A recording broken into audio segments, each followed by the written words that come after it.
तो ये गाड़ी का स्टीरियो, इसमें प्रॉब्लम क्या थी कि ऑन तो होता था पर इसमें स्पीकर्स में साउंड नहीं आता था। तो इसके पहले भी एक स्टीरियो लगा हुआ था, वो भी शॉर्ट हो गया था, उसके बाद मैं चेंज कराया, कुछ दिन चला, उसके बाद में भी सेम प्रॉब्लम थी। तो स्टीरियो बार बार शॉर्ट क्यों हो रहा है, इसका रीज़न बताता हूँ आपको मैं।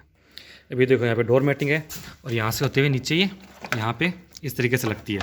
अब ये है स्पीकर के वायर, अब ये आ रहे थे स्पीकर के वायर इसके अंदर से होते हुए, आप देख सकते हो इसके अंदर जंग लगा हुआ, यहाँ जंग लगा हुआ, इसके कारण स्पीकर आपस में जो केबल है ये बॉडी के साथ में टच हो गई। अब इससे न्यूट्रल यहाँ से भी मिल रहा है और वहाँ से भी, यानी बैटरी का न्यूट्रल और फेज, इसके कारण जो स्टीरियो है वो बार बार शॉर्ट हो रहा था। अगर आपकी गाड़ी में भी दिक्कत है तो एक बार स्पीकर की वायरिंग ज़रूर चेक कर ले, कहीं से बॉडी शॉर्ट तो नहीं हो रही। और 99.9% यही प्रॉब्लम होती है कि कहीं से वायर टच हो रही है।